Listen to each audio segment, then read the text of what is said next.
खुदा में यसुम मसीह के ज़िंदा जलाली और बाबरकत नाम में आपकी सलामती हो।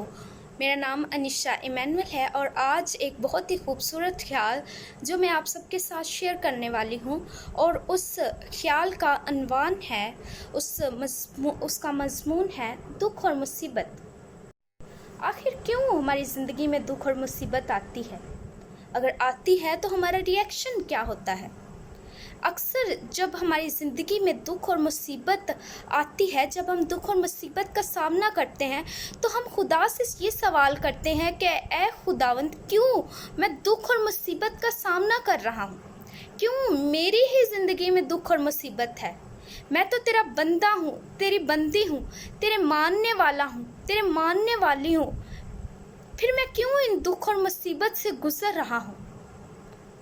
बाज़ दफ़ा हम कहते हैं कि शायद हमने कोई गुनाह किया है जिसकी सज़ा हमें मिल रही है, या किसी ने हम पे जादू कर दिया है जो हमारे साथ ऐसा हो रहा है, और दुख और मुसीबत हमारी ज़िंदगी से जा ही नहीं रही।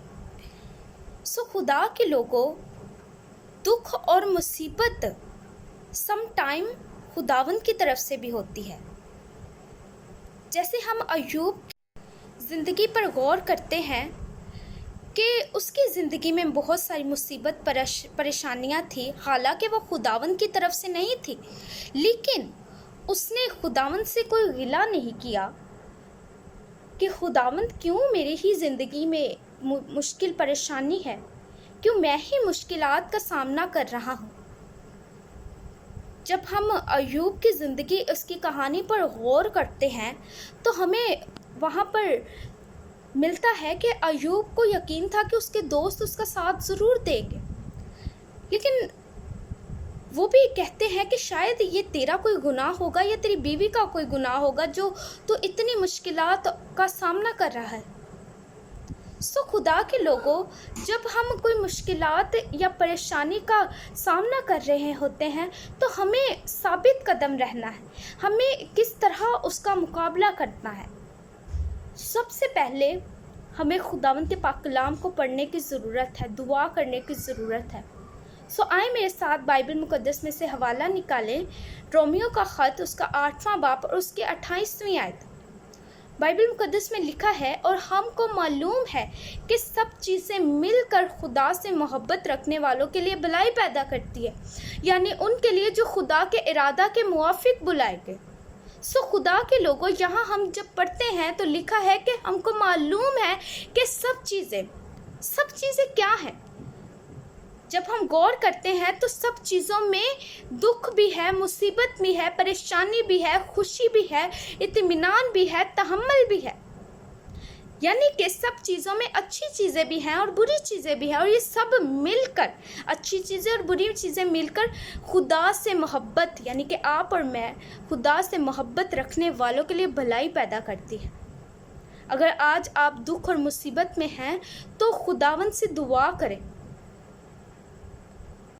हम बाइबल मुक़द्दस में एक बहुत ही खूबसूरत मिसाल देखते हैं, कहानी देखते हैं, यूसुफ की ज़िंदगी। यूसुफ खुदा के साथ चलने वाला इंसान था, खुदा से मोहब्बत रखने वाला इंसान था, और वो बहुत ही अच्छी ज़िंदगी गुजार रहा था।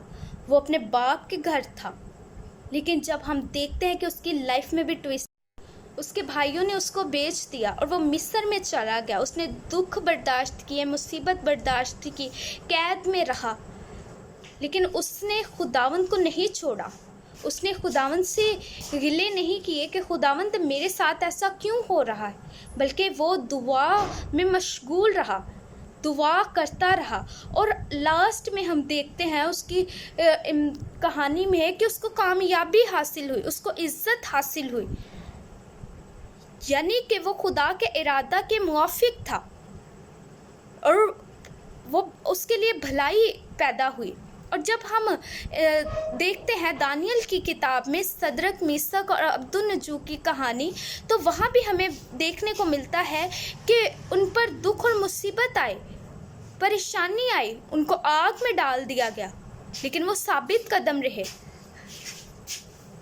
और ये सब चीज़ें मिलकर उनके लिए भलाई पैदा हुई। سو خدا کے لوگوں، اگر آج آپ بھی دکھ اور مصیبت میں ہیں، پریشانی میں ہیں، تنگی میں ہیں، تو خداوند سے دعا کریں. یہ خداوند کا پلان ہے. اور یاد رکھیں کہ وہ آپ کو آپ کی ہمت سے زیادہ نہیں آزماتا، بلکہ آزمائش میں سے نکلنے کے لیے راستہ بھی بتاتا ہے.